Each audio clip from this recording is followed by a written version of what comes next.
Had to get me a refreshing sip of Mellow Yellow, our new sponsors. Oh, No, we have a sponsor now? Not even close. Oh, dang. Got my hopes up again.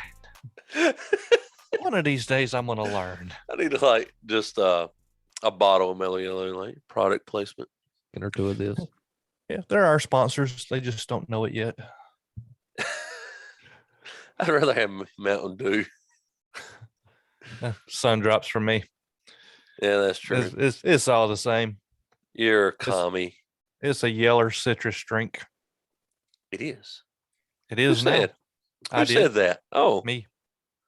Here and now. It's now, official. I don't know. I know you don't get this often, but I'm just kind of curious and wondering. Have you ever considered that you're wrong? No. So that I didn't realize that was a thing. Don't worry. To this point in time, we haven't proven that it is. That'd be true, except that it ain't. I've been proven wrong many times. And if I keep my track going, I've got many more times ahead of me. It's looking bright. Fingers crossed. And prayers lifted. All right. We're off to a great start. It's fun. It's fun. It may be garbage for the listener, but it's fun. That's all right. I am your host, the Sasquatch, and joining me is the man, the myth, the legend. And when I say legend, I don't mean like Clint Eastwood. I'm talking about Chuck Norris. Ooh. The Yeti. Yeah. Wait, tell me more about me. He's occasionally wrong. Chuck Norris. Ooh. Did you get that meme I sent you about Chuck Norris the other day? I don't remember the other day. Arnold had an Arnold. Oh, yeah. I've seen that one before. That's good. Yeah. So what's new, man? What's going on? What's happening?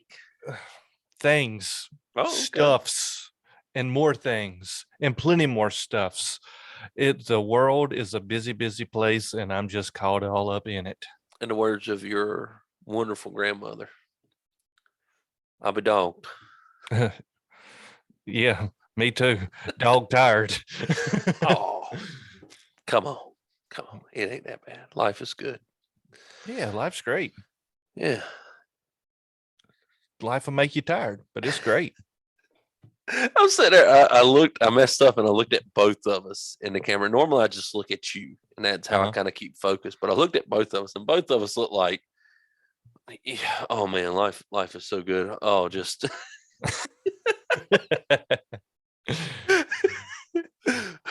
it is. You know it if you read your Bible. Yeah. Yeah, that thing. That. Yeah, the good thing about before we started posting on YouTube and that kind of thing is we could lie and our face wouldn't give it away. That's true. I don't know about tones of voice, but the face would not give it away. I've never been a good liar. I'm stuffy. That's me too. Always aggravating to me is being stuffy.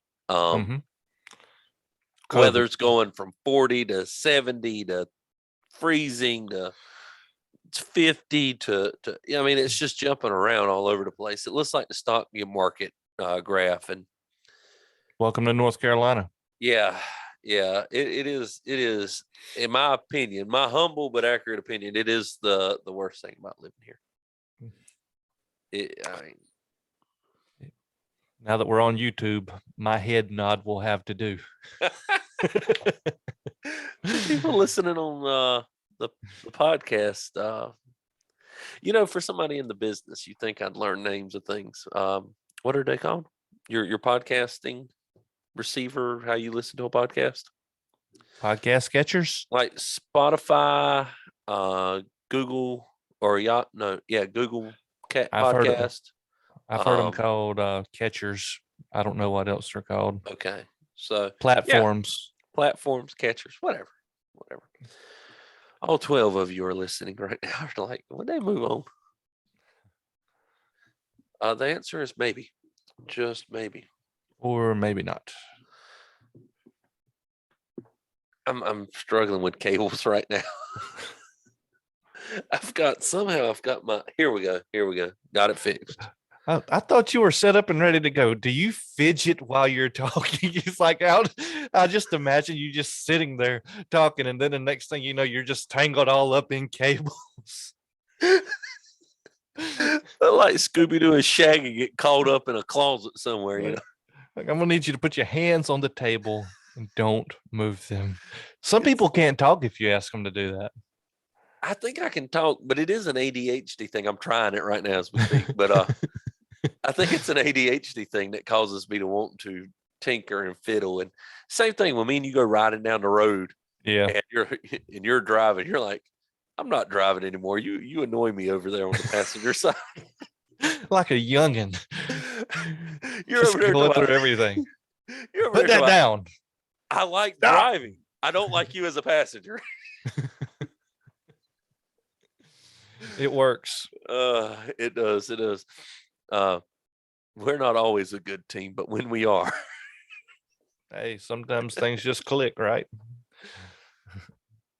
So you been driving trucks recently?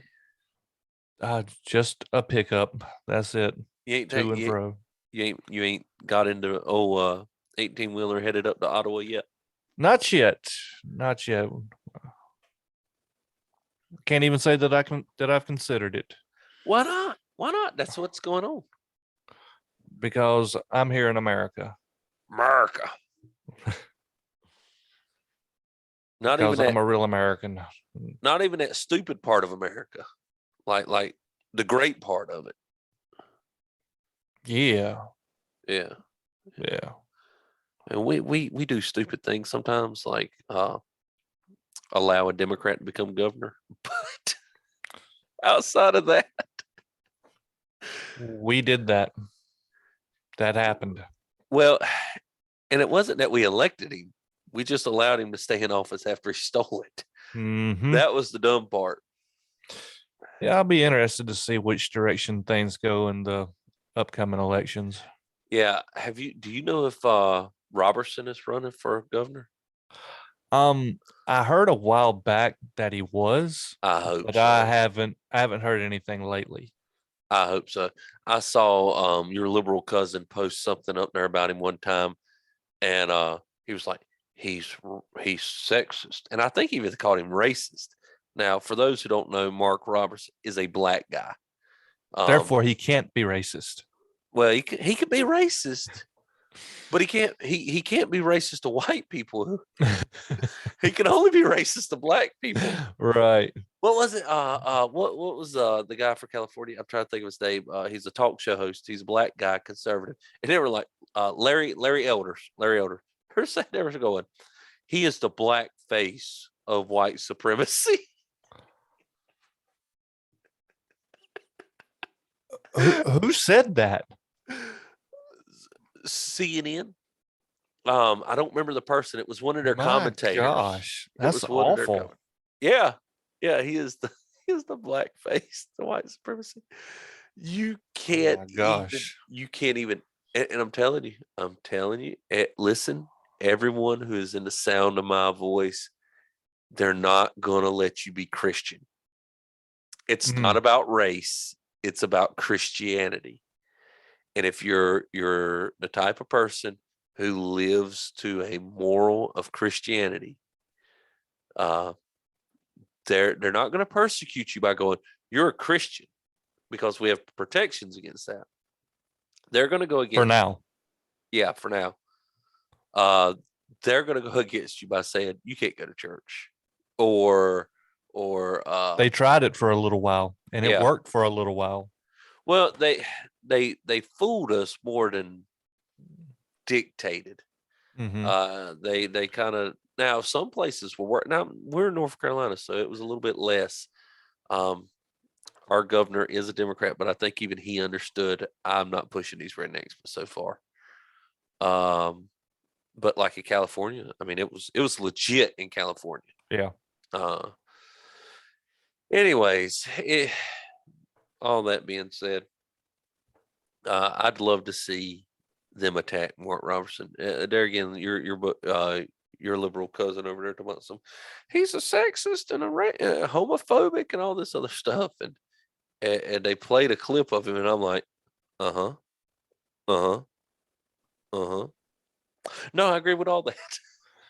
So you're a sexist and a racist and a homophobe, are you? If you go by reality in a dictionary that has been written before the last 20 years, I am not. If you go by SJW standards, I am extremely. Right. Again, There again, it's a battle for the dictionary. by what standard? Yeah, yeah. We were going after that in two different ways, but it's the exact same thing. By what standard are we using the Bible for our standard? Are we using the Bible to get our words and dictionary? That's why one of the reasons it's like an 1880 something dictionary that I got. Yeah, you got the Noah Webster dictionary, right? Yeah, yeah, and then is there a big difference between that one and Merriam-Webster, which was pretty much the standard dictionary we all grew up with? well, I believe so. I mean, dictionaries change. You get more words put in there as words are developed and that kind of thing. So, you remember the old joke, ain't in the dictionary, and then it turned out ain't was in the dictionary. Right. And we were all running around. It is now, teacher. It's a word now. Don't tell me not to say ain't. Look. You point to your dictionary. Yeah, I remember that being a thing in is not, are not. I remember that being a thing in elementary school, and the teachers would get on you for using the word ain't. And then there was one time we were on a field trip, and some kid said, "You ain't going to tell me." And the little teacher's pet student, old girl sitting up front, turns around and goes, ain't a word. And everybody, including the teacher, just busts out laughing. Ain't a word. It is now. Oh, it ain't. That's a win for the rednecks. We need to take count of those. What is it, that old hymn? Count your blessings, count them one by one. That's for rednecks. That's what you got to do, man. You just got to count the blessings because they're coming less and less. Take them where you can get them. It goes back.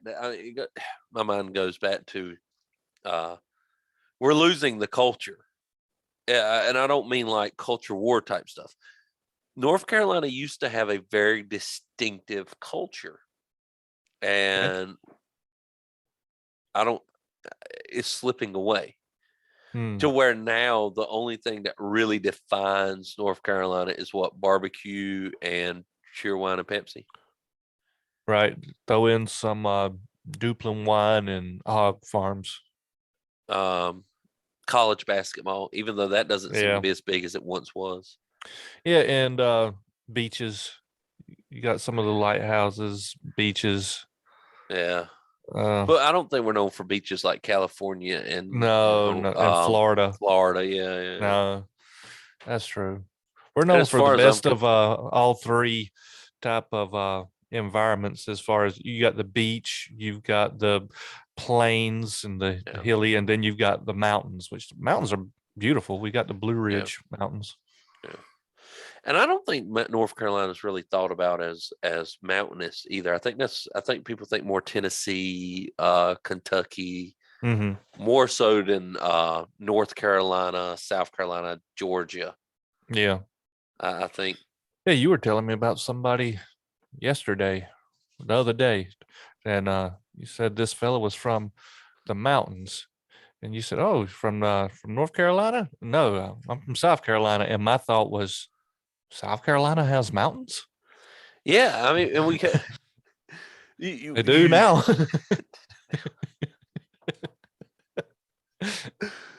But I mean, you got that little area with Georgia and South Carolina, Mm-hmm. North Carolina all meet up, and Yep. that's mountainous. And uh, there again, I don't think it's a major part of South Carolina like it is North Carolina. But although we are known for maybe some bluegrass or something like that too, but Right. it just we Even don't then, have that's the. more Kentucky, the bluegrass state. Yeah, if you're listening and you're not from North Carolina, is your state losing its identity? I mean, are we? Is your state being kind of washed out by general Americanism?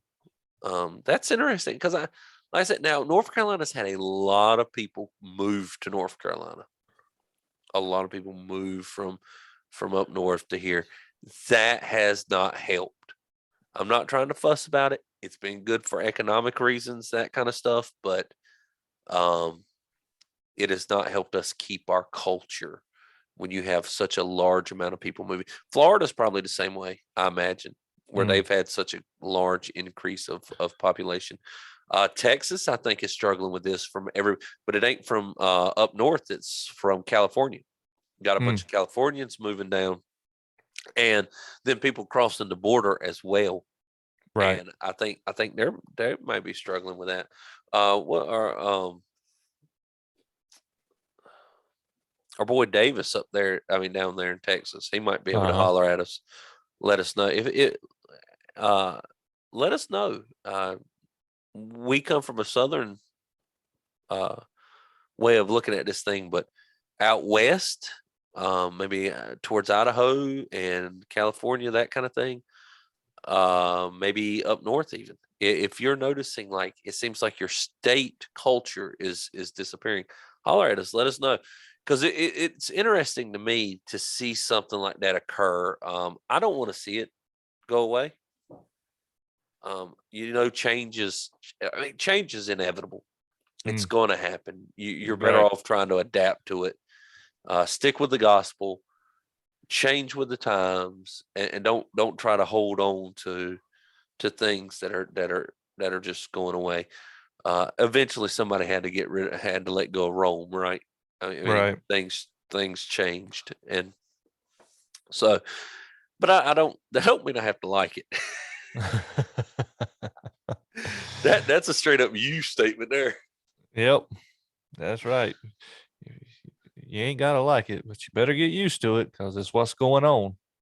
Yeah, Just hold firm to what is firm, the gospel. yeah, exactly. Jesus Make is king, uh, what's those? regardless. What's the old statement? Make the first thing the first thing. Something like that. Anyways, Yeah. all right. So I'm gonna try to redirect us back to some Canadian truckers. Um, both of us have some dealings with trucking. My dad, my uncle. Uh, I've had several family members who were truck drivers. Mhm. Uh, None of them really long haul drivers, but truck drivers. Uh, you grew up with some buddies who you used to ride with and real good friends with, and Yeah. uh, They're still involved in driving. so we understand that kind of mentality and culture. Uh, it's very isolated. Mm, It's a very isolated culture. Um, Friendly, like you go to a truck stop and everybody's real nice. Like I remember watching uh, some of these '70s truckers things. You're like, oh, truckers are mean. yeah. But riding around with my dad and things like that, I never found that to be true. Hmm. I never found that to be true. I found it to be the opposite. But maybe that's my experience. Maybe it is. What did you experience? Um, More of the same. I mean, I I wouldn't have thought about the isolated thing. The guys that I knew were all kind of tight knit, and they just did some truck driving for some farmers, hauling corn, hauling grain, stuff like that, uh, feed for livestock and stuff. And Real local it's stuff. but it's like that community, like all these truck drivers know each other from dealings on CBs and stuff like that, and they seem like they're a real, if they like you, they're a tight knit community. Yeah. If not, they will shun you. Yeah, they're a lot like construction workers in that way, man. You Mhm. get in there, you're in there. But Right, and they'll look yeah, out for you and take care of you and stuff. It's kind of in a way like a fraternity, I guess. It's, yeah, yeah, but like I say, if you screw them over or anything like that, and no, a lot of them that I've dealt with, they're right quick to shun you too and let everybody know, don't have no dealings with him. yeah. That's true. That's true. If they think that you're untrustworthy, Yeah. they know that. Which kind of leads us into what's going on here with these truckers headed to they're not headed to, they're already in Canada, but they're headed to Ottawa. These truckers in Canada headed to Ottawa. They are causing traffic jams, I guess. Mm. And the news is like, it's an occupation. It's an occupation. And I'm going, where have we heard that before? Oh, January 6th, where Oh. we where the police let people into the Capitol Yeah. building, and we're like, look at Right it. this way. Yeah, Come on in. it's so bad. Look at it. And the cops are just over there to about, yes, sir. Yes, sir. Come on, come on. Yep, yep. And now, not to say there was some violence, and I don't want to be the guy who just completely whitewashes one side and sticks to one narrative, but Not to I mention want the theft. So, I mean, I think about the the picture of things the get guy walking stolen. out with the podium. There was a podium that somebody was walking out with. So he should be arrested for stealing something. There you go. I don't I I can't. don't understand this. Seems like he might have been. I mean, there was a lot of them that were doing like property damage stuff like that. But I tell you this much too. Um, the majority of these people haven't really been charged with anything really, and they're Mm. being held in jail without bond, which is unconstitutional. Really? And yeah, and I may be wrong. I admit it. I may be wrong. But some of the stuff that you're talking about, I can't help but wonder if that's fake news. Ooh. Um, Maybe that was a because theme what once upon a time. because yeah, when you know somebody who stood up to the media was in office. Uh anyway, so they're using the same language that our politicians used. They're using the same language our politicians used, and they feel like they can get away with that. And you're talking about a bunch of guys who this isn't this isn't Ferguson. Mm. They're not burning anything down. It's been completely peaceful. I think they put a hat on a statue and wrapped a Canadian flag around the statue's neck. And they're like, they vandalized. They vandalized. And it was like, this is like 2 seconds to get this off. Like, just, and I think the truckers did. I think some of the truckers were like, okay, this isn't a good image for us. And So and kind I of the opposite of what was going on here with statues being torn down and places burned and yeah, stuff smashed, and it's mostly peaceful. yeah, yeah, exactly. Exactly. And I want to get on this rant. There ain't no way around it. Because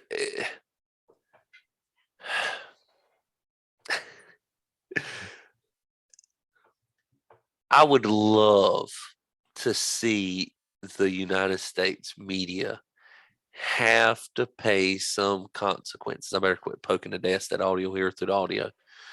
But have to pay some consequence for the lies that they've told.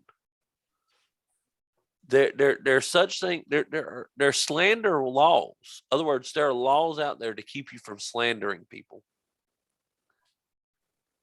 and our media is not held accountable to that. None. The Russian, go back to the Russian hoax. I mean, the Russian hoax stuff where they were like, Donald Trump's been supported by Russia. It turns out it was Hillary Clinton. And look at Black Lives Matter protest, which they're burning down the local Walgreens, they're burning down black businesses, they're doing all these things that are hurting their neighborhood. They're not helping black people at all. They're hurting black people. And I'll say this, like all Democrat policies, it hurts black people. It hurts everybody. And it's not just black people, but it does seem like they pay the larger price in Democrat policy. It does seem like they tend to carry a larger price tag on the policies of the Democrats than any other group. Yeah. And it's just, and the media just carries that water, that water. And now this is all part of a larger plan. I'm learning a little bit about what they call the Great Reset. Okay. And this is all that they want a global fascistic government. So they want a government that's global. Other words, people who've never stepped foot into America can tell Americans what to do. Americans who have never stepped foot into Australia can tell Australia what to do. As long as they make it to that level of power, they can govern. And it's UN and the EU, which is European Union, that kind of stuff. They're wanting to mimic the modern day Chinese communist. So you've got American Republicans and Democrats who are wanting to govern America like the Chinese govern China, like the Chinese Communist Party governs China. But they want it global, and they want to use the capitalist system. And it's really not capitalism the way they've got it. Capitalism is, I say, hey, I like your hat. And you say, hey, I like your hat. Can I get it from you? You say, what do you got? I got some books back here. And you pick out 4 or 5 books that you want, and I get your hat, you get 4 or 5 books, and we make a trade. That's capitalism. We're both happy. We've both had a need met. These people are wanting to say, you build cars and build them to these specs. They have to have this, this, and this. You do that. You build, for now on, this company here is our toilet paper company. Yeah. And they make all the toilet paper. Yeah, so technically people still buy toilet paper, but there's no competition. There's no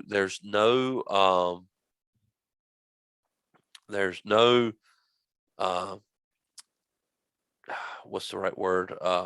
You're not developing new ideas because people are telling you, your job will not be to make better toilet paper or better cars, because the government will tell you what kind of toilet paper, what kind of cars to make. And so people will still be able to buy the stuff, right? When the dollars, a roll of toilet paper is worth $10,000 because of inflation. Yeah. And they're no longer printing $1 bills because what's the use? $1 bill would be worth less than a penny is now. And you have to use your cryptocurrency. Well, that's something else they want to bring into cryptocurrency so that they can track your money. So and you can live your life in the metaverse. That's and they can take they can take your money. So if they say, I've noticed old Yeti over there, he's been buying a lot of guns, or maybe on the ammo. Metaverse. In the metaverse. So I've got metaverse guns and ammo. I think that crap's failing, man. I'm not saying it's going to fail, but I think it's failing. I saw a thing just the other day about something went horribly wrong with old Zuckerberg and everything. It's going to be hard There's a lot of people who are going to be willing to live their life in a computer. That's sad and That being scary. said, you got people like us who are going to be like, Mm-mm. I I watched the don't Left think Behind so. series. I know what happened. He's just choking chocolate Knox. Calm down. I know the Antichrist is in there and he's got that guillotine waiting on you. All right. Yeah. I remember I ain't crazy. they put the goggles and everything, the headset on. Yeah, I forgot That's all the about metaverse, that. son. I'm telling you. Maybe I shouldn't let go of my dispensationalism just yet. Yeah, I was about to say I may have to look into a different eschatology again. Really get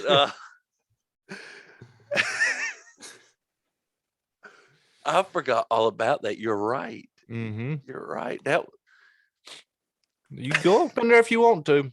I'm all right here. I prefer to die of natural causes. it makes me want to go back and watch the movies You can probably stream them for free. with old Kirk Cameron. This might have been a different one though, a spinoff. But anyway, regardless, it was because there was one called Revelation. Well, they had made. I think they were trying to make a series of movies like the books, and I just don't think it was financially profitable enough to make it work. But anyways, all that being said, it's all about control. And going back to the Canadian truckers, they've already they went to GoFundMe, and they have stolen the money from GoFundMe from the truckers. They are attacking other sources like GoFundMe. They're attacking those. Everybody was like, cryptocurrency, you get cryptocurrency. Government can't touch that. What is it old Dave Chappelle say? Psych. Because they're saying, if you pay in cryptocurrency, we're going to do this. They have a way to deal with that. They are in control in that sense. And it's about to the point, if you can get your hands on it, or if you can do something, they're already ahead of you. Yeah. It's just how it is. Something funny about the whole thing is I've seen a whole lot of Trudeau talking about his real daddy is Fidel Castro. And they're holding like pictures of Fidel Castro and Trudeau like overlap, and it's like they do look alike.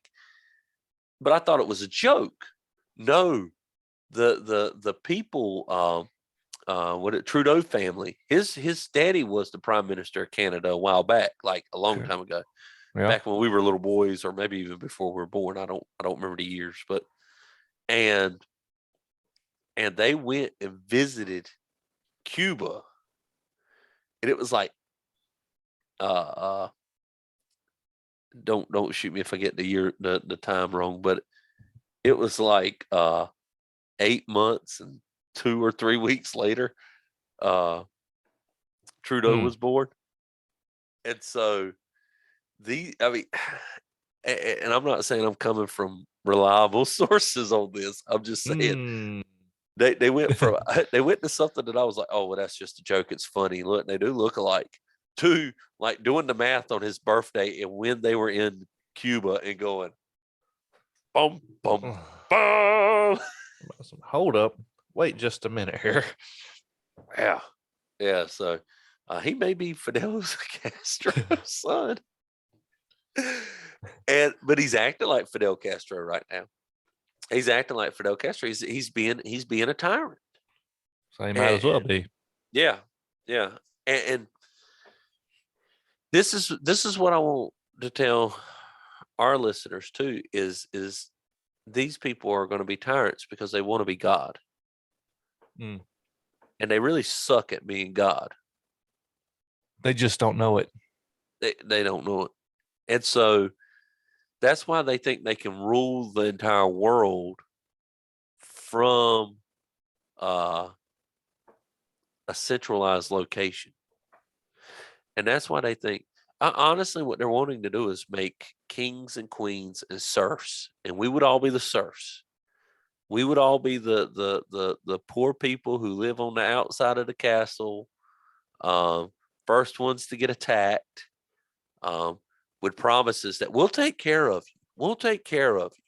You just keep farming and doing all these things, and we'll take care of you. And they get richer and richer and richer and richer, and we get poorer and poorer and poorer. And Kind of like the welfare system. and I tell you something else. I know I'm jumping. I know I'm jumping because there's a lot to this whole thing. I genuinely believe that one day we'll look back in history and we'll say, the tyrant Biden during the COVID issue, and not just Biden, but the government system as a whole, murdered X amount of thousands of people. I don't think that over time this will be looked at as a good thing. I think over time you're going to hear that this government killed thousands upon thousands of people. Everything from putting that COVID patient in the same room with grandma to withholding medicines that can help with COVID, withholding those medicines, forcing people to be vaccinated, and then those people not, and there again, not everybody who gets vaccinated gets sick, dies, that kind of thing. But you'd be for this to be an experimental drug. There's been a lot of people who have died from it, and heart attacks, especially young men. For some reason, this has been really rough on young men. The vaccine, and and you start adding that stuff up, and what's the difference between Stalin starving out all those thousands of people? What's the difference? Well, we could have actively prevented all these thousands of deaths and did it and said it was to save lives. There again, flipping everything on its head. Masks don't And work. We know masks don't work. Put them on. Feel safe. and based on the number of abortions that go on in America, I dare say we deserve all of it. Maybe you do. I mean, I was just having a thought, and you know, when God judges, or in the Bible, whenever he pours his wrath, he gives people over to their desires. Yeah. We're murderous people to have just with abortion alone. Yeah. So it seems like through COVID and other things, you want to just kill. Yeah. Here you go. It's a culture of death. It goes back to The homosexuality thing. homosexuality and transgender, and all that is preventative of making babies and having babies, which is what global warming tells us. There are so many people on the planet that the planet can't sustain us, but God says go forth and multiply. Right. And how many Christians have said, I don't know about having children in this day and age? Why not? More than a couple. The scripture says have babies. And there again, I'm to not be harsh. We're not talking about people who have trouble having kids. We're not talking about people who would have to be on welfare to handle their kids. Um, and even then, I'm kind of I think that even then, that whole welfare thing, if you toughened up, you wouldn't have to have welfare. But that's that's a whole iffy thing too, and I ain't trying to make everybody mad on that, but uh, not without being able to actually uh, uh, clarify everything, my opinions and thoughts on that. But uh, the world says don't have kids, don't have kids, don't have kids. They're even saying that this vaccine is going to sterilize children. I'm hearing that from a handful of different sources. Mm. Maybe not all the kids, but a high percentage of kids. What that high percentage is, I don't remember. Uh, yeah, I don't remember. If I throw out a number, it'll be a lie. But it's significant. It's significant. Uh, and going back to what you were saying about we don't mind killing babies. If we don't mind killing babies, what makes you think your government minds killing you?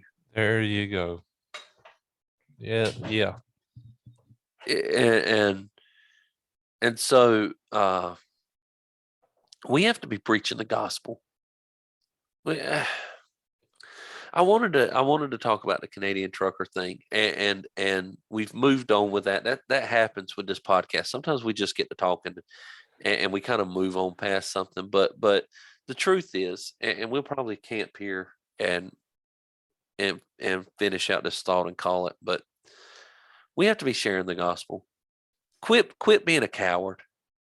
Quit being whatever it is that stops you from sharing the gospel. Point blank. If it's your job, screw your job. The gospel's more important. Your boss's eternal soul is more important than your paycheck. If it is fear of man issues, get over yourself. Get over yourself. Where's my paper? I'm literally working on notes for a sermon, and I'm dealing with this right now. But and I don't have time to go through a bunch of Bible verses, and I'd have to reach and all that kind of fun stuff. But let's go back to last week's sermon. Now, I know y'all listening to the podcast don't know what last week's sermon was, but we saw Jesus. It's Matthew 4. We saw Jesus. John the Baptist gets arrested. Jesus goes to Capernaum. He sets up camp at Capernaum. Isaiah prophesied that Jesus would travel to this area because this area was sitting in darkness, and they would see a light. That this area was sitting in the shadow of death, and light would dawn on them. That's exactly what he did. We're not the light; we reflect the light. Christ is the light, and so his mission was to bring light into dark places. I think as far as anybody alive is concerned who lives in the country in the United States of America, this is the darkest our country has been in our lifetime. Now, I'm not doom and gloom. I'm not the guy, I'm optimistic. The gospel will win. The gospel will flourish. But, and I'm not looking at China, because the gospel is flourishing in China and South America and North Africa. The gospel is flourishing. Those countries are going to start getting better. They may have something awful happen first, but they're going to start getting better. We're rebelling against God, causing our culture to go into a decline. And in that decline, we are just hating God more and more and more. And so we're darker than maybe our country's ever been, but definitely within our lifetime. And the job of a disciple of Jesus Christ is to bring the light to the area in which you're in. You don't have to go to a foreign country. Bring the light to where you are. Go. He says, all authority has been given to me in heaven and on earth. Go, therefore, and make disciples of all nations. Don't just sit there and complain and whine and say how awful everything is. You here again, comment to us if you disagree with what I'm about to say, but I know a lot of us could say it's so overwhelming. What can I do? Make sure you're discipling your children and grandchildren and nieces and nephews and all that kind of stuff. Disciple them. Make sure you're sharing the gospel with those at your work. Well, I might get in trouble. Get in trouble. Go ahead, get in trouble. You might be surprised, and everybody will even tell you you're going to get in trouble. You're going to get in trouble. And then when they go to throw you in the fiery furnace, you might be closer to Christ than you've ever been before. He's And he gets sovereign. you right out of that. You may become boss of the whole place. I'm not saying that that's guaranteed or that's what will happen. I'm just saying God's worked that way before in the past. He can do it again. Well, he's sovereign, and he says if you love him, you'll obey him, and he never fails on any of his promises. So if we just obey him, he's going to take care of us. Yeah, Sometimes whenever he takes care of us, he tests us, he stretches us. that's right. So that doesn't mean that it's going to be all hunky dory and you're going to see the blessings just pouring out as they're coming. That's Sometimes right. you don't see them and it's scary, but you're commanded to obey. And then sometimes whenever things look the bleakest is whenever God shows up in a big way. Martin Luther spent a large part of his time on the run. On the run. Zwingli, a lot of men have died for the gospel. What makes us think that we should be any different? Not only have a lot of men died for the gospel, Christ died. Christ died on the cross for us. And then he says, follow me, right? There's dozens of passages where Christ says, follow me.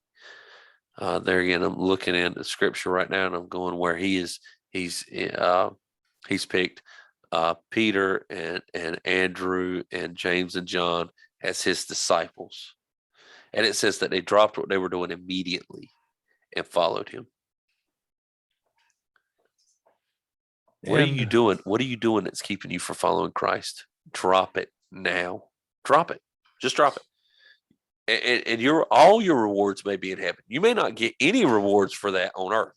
That's what I was thinking, where the scripture says where your heart is or where your treasure is, where your heart is. So Yep. store up for yourself treasures in heaven. Yeah, you might not see anything this side of glory, but God's faithful. And we are going to be rewarded for what we do with the gospel, for what we do with Jesus. So our job as Christians, the reason that we have life in us is to give the God who gives us life glory and to bring him glory. So what better testimony is that if you go out in a way that brings God glory, so that you are used for his purposes. Yeah. Yeah. Paul says it like this: "It is no longer I who live, but Christ who lives within me." Mm-hmm. I listened to something today. They were talking about Paul whenever he was going to be killed. They were reading out of 2 Timothy. Might have been Vody, but he said Paul went to have his head chopped off, and before his head hit the ground, he was in glory with a crown on it. Yeah. Yeah. What did I? Anyways, so it's just we're so concerned about our little insignificant kingdoms here on earth. We're afraid of losing what? Our income, our family. When Jesus says, "Come follow me," and come follow me, and if you're going to follow me, you're going to have to hate your kinfolk. You're going to have to hate your kinfolk. He wasn't saying that you need to go out and be ugly to your kinfolk. He's saying they're going to turn on you, and you're going to have to be able to stick with me and not go back to them because they've Yep. turned on you. You know, And God that's is a true. God of peace. Our God is a God of peace, but he brings a sword to divide the wheat and the tares, so to speak, or maybe the not necessarily the wheat and the tares, but the wheat and the saved and unsaved. And he draws this dividing line with his sword. His sword's the word of God, by the way. He draws this dividing line, and you've got the lost and you've got the saved, and the tradition. Historically, the lost have not liked the saved, and that's probably not likely to change anytime soon. That's why whenever the SPC's over there talking about some, the world is watching. It's like, what do we care? What do we care? God's watching. What do we care? That's right. When people think, oh, if they like me, if I'm suave enough, if I'm intelligent enough, if I'm cool enough, if I'm whatever it is, then they'll like me. Then they'll listen to the gospel. No, they Hmm. won't. No, they won't. And then they'll think you're a joke because you're trying to mimic a sinful lifestyle. They don't even Yep. respect you. I Hmm. was listening to Joe Rogan talk about the Pastor Hillsong over there in New York, and it's Okay. vulgar. It's vulgar, but it was all a joke. It was a joke. Look, a lot of people didn't like Charles Spurgeon, but people didn't think he was a joke. And he was like us. I mean, he kind of he was rough around the edges. People will respect you if you're authentic and you speak in a way that you believe what you say. My formerly nicotine stained hand. But you don't have a golden microphone there, Rush. No. El Rushbo. Uh, yeah. Look, give the gospel to everybody, everywhere. Have urgency about it. And you say, well, I'm not perfect. Well, go to God and repent. Go to God and repent. And you're not going to be perfect overnight. It's going to take years and years and years and years and years and years, and you'll be 90 something years old or 100 something years old. And you'll say, you know what? I'm sure it's not, God has taken a lot of that sin nature out of me, but I still see where I'm prideful or whatever it may be. And then one day he'll take you out, he'll quit sustaining your life, and you'll wake up in heaven, and that sin will be gone. That temptation will be gone. Mhm. And so uh it's just have urgency about this. People are dying and going to hell. I have a preacher friend who has a 31-year-old church member who is on his deathbed. Wow. 31 years old, uh, has cerebral palsy, and I don't know if that's what's killing him or not, but um, is on his deathbed. You're not promised tomorrow. How many people die in a car wreck every day? A lot. Um, I don't know about y'all, but I desperately want to hear from God whenever I do get into heaven. Uh, well done, my good and faithful servant. Well done, my good and faithful. I desperately want to hear that. Um, I'd be lying to you if I said that I didn't seek approval from men, but that seeking approval from men will get me into trouble. When I seek approval from God, I may die for it. It's almost like nothing else matters It doesn't. whenever you really stop and think about it. Yeah. Um, I was saying the other day that you're not owed relaxation. You're not. You're not owed this vacation. You're not owed time to just sit down, kick off your shoes, and watch TV. You're not owed anything like that. You're like, I just need some time. No, you don't. No, you don't. What God does say about Sabbathing, though, is when we take our time and we go to Him, and that's through His Word, that's through prayer, and we go to God, and He refreshes us with living water. That's what He tells the lady at the well, right? You want living water? Do you want water that you'll never thirst again? I think this has been on my heart because this is where my sermon prep has led me, and it's overflowing into our podcast, but to where we don't do this podcast because we want to be famous.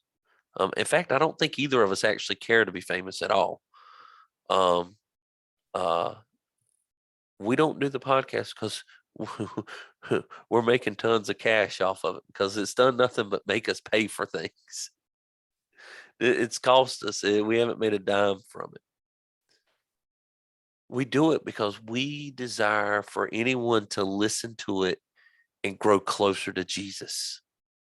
We want to point people closer to Jesus. I'm struggling. There's Christ. That's why we talk about depression and different things quite a bit. It's because we want you to say, there's Jesus. There He is. Follow Him. Find rest in Him. Drink from the fountain that is life. Don't find your self-worth in the world or in people. Even good people will cause you to they'll fail you. They'll fail you, and they'll and it won't be on purpose, probably, but they'll fail you, and they'll let you down, and they won't always be there for you because they're not your God. They're not your God. Christ is your God. Look to Him.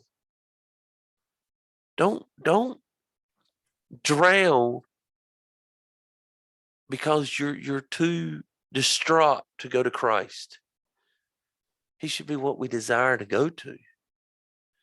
If you're not finding that kind of rest in Jesus Christ when you're in the Word and when you're serving Him, if you're not finding it, go to Him in prayer. Go to Him in prayer. The rest is there. It's there for us. Says what is it? Mules will get tired, but we'll be like wings of eagles. I forget the whole thing. Do you know what I'm talking about? Yeah, Mules will grow not weary. specifically. Yeah, I'm Yeah. forgetting the way. I'm paraphrasing it, but anyways, wah wah wah wah. Um, don't just don't don't go to the world.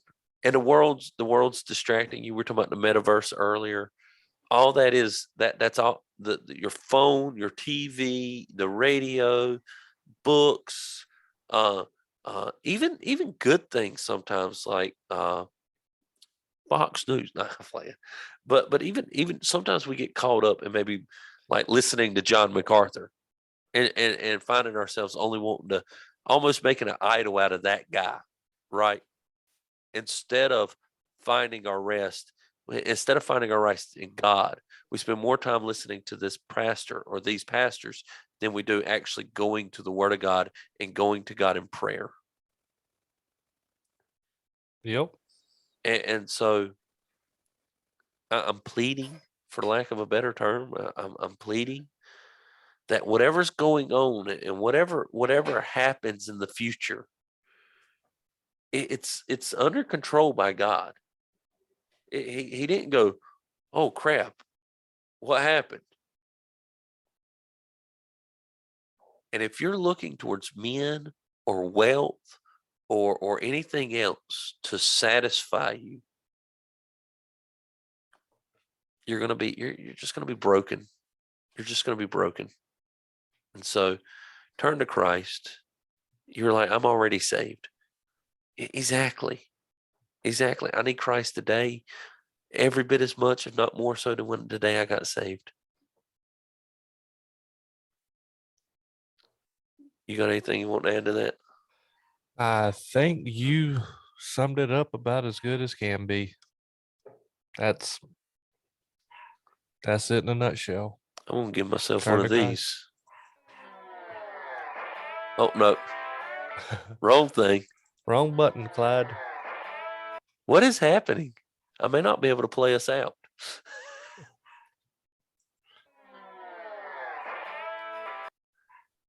Well, it seems like everything is the intro music. Everything. Everything. Let me try this.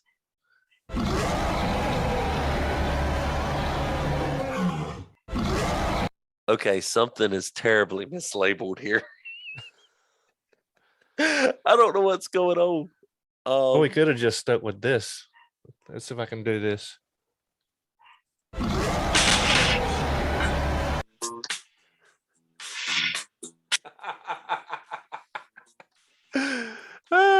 Where's my outro music? Oh, I changed players. Something happened on my computer, man. And now it is well, my friend.